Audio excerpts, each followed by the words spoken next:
বিচারকে নির্যাতনের বদলে মুক্তির জায়গা হিসেবে দেখতে চাই।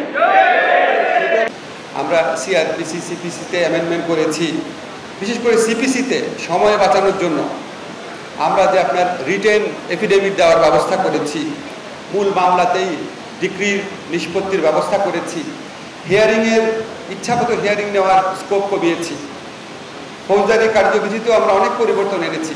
ইচ্ছামতো আর এখন হিয়ারিং নেওয়া যাবে না, মিথ্যা মামলা করা যাবে না।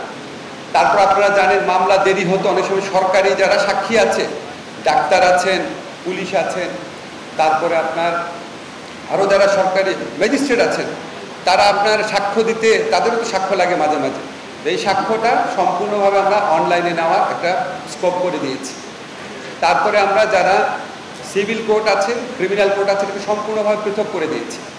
এখন জয়েন্ট ডিস্ট্রিক্ট জাজ বা এডিশনাল ডিস্ট্রিক্ট জাজ লেভেলে যারা বিচার করবেন, সিভিল কোর্টের যারা বিচারক তারা সিভিল কোর্টেরই বিচার করবেন, ক্রিমিনাল কোর্টে যারা বিচারক তারা ক্রিমিনাল কোর্টেরই বিচার করবেন। আমরা ডেজিগনেটেড ট্রায়াল কোর্টের ব্যবস্থা করেছি, ট্রায়াল কোর্টের।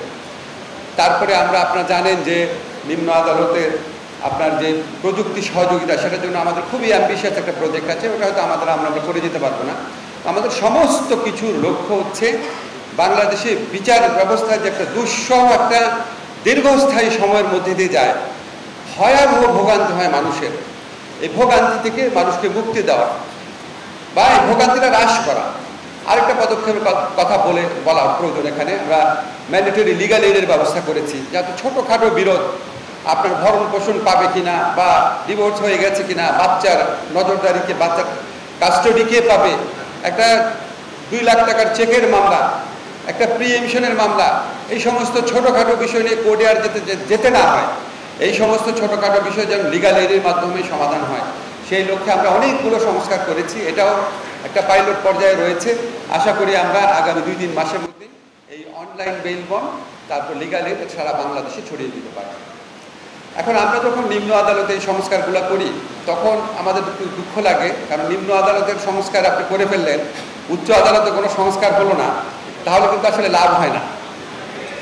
এখন আপনি যদি উচ্চ আদালতে দেখেন, আমি শুনেছি, আপনারা আমাকে ভালো জানেন, নিম্ন আদালতে যেই মামলাটা নিষ্পত্তি হয় উচ্চ আদালতে সেটা বছরের পর বছর ঝুলে থাকে। যেমন একটা এক্সাম্পল দেখেন, শিশু আসিয়ার সেই মর্মান্তিক রেপের ঘটনায় যে মৃত্যু, আমরা আইন পরিবর্তন করলাম, নিম্ন আদালতে আমরা 1 মাসের মধ্যে বিচার সম্পন্ন করলাম, কিন্তু উচ্চ আদালতে এটা আগামী কয়েক বছরে নিষ্পন্ন হবে নাকি আমরা জানি না। তো এখানে আমাদের কাছে মনে হয় এখানে উচ্চ আদালতে অনেক জায়গায় সংস্কারের প্রয়োজন রয়েছে। উচ্চ আদালতে যে আপনার বেঞ্চ গঠন, সেটাকে বিকেন্দ্রীকরণের প্রয়োজন রয়েছে। উচ্চ আদালতে যে সিরিয়ালটা হয়, কজ লিস্ট, আগের মামলা পিছনে চলে যায়, পিছনের মামলা আগে চলে আসে, এটা কি প্রক্রিয়া হয়, এটা নিয়ে মানুষের প্রশ্ন রয়েছে। উচ্চ আদালতে যখন জাজমেন্ট হয়, জাজমেন্ট হওয়ার পরে জাজমেন্ট আপনার পাওয়ার ক্ষেত্রে, যেমন আজকে যদি জাজমেন্ট হয়, আমার জাজমেন্টটা যদি আগে হয় আমি তো আগে পাবো, কিন্তু দেখা যাচ্ছে সেখানেও আগে জাজমেন্ট হয়ে গেছে কিন্তু সে অনেক পরে পাচ্ছে। এরকম বিভিন্ন ধরনের অ্যানোমালিজ আছে, বিভিন্ন ধরনের আছে, সব কিছু বলতে চাচ্ছি না।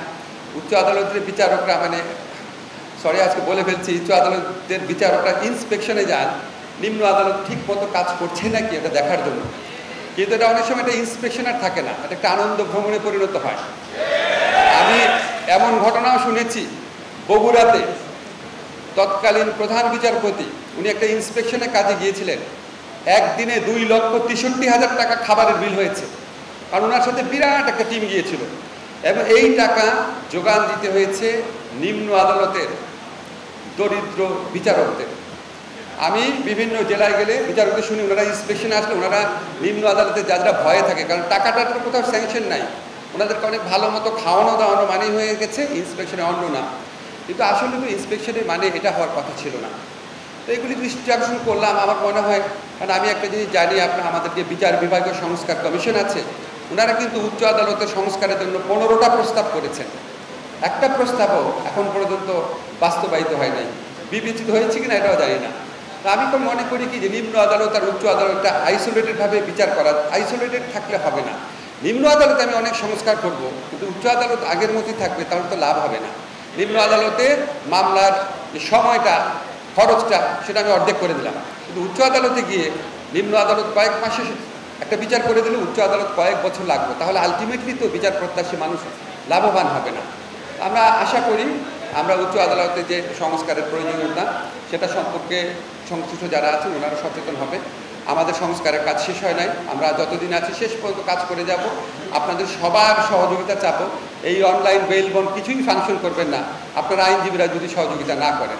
তা আমরা এই প্রক্রিয়াটাকে আরও সহজ করা, আমাদের আইসিটি যে উপদেষ্টা আছেন উনি বলেছেন আমরা এটা আরও সহজ করার চেষ্টা করব। যে কাজটাই করি আমরা, যেই আইনই করি, যেই সিস্টেমই চালু করি, প্রয়োগ করার কাজটা তো আপনাদের, বিশেষ করে যারা আইনজীবী আছেন, বিশেষ করে যারা আপনার জাজরা আছেন, জাজরা না হয় ঠিক আছে আমাদের মন্ত্রণালয়ের সাথে সংশোধনা করবেন। আপনারা যদি সবাই সহযোগিতা করেন ইনশাআল্লাহ আমরা বিচার ব্যবস্থাকে আগের চেয়ে অনেক ভালো জায়গায় রেখে যেতে পারব।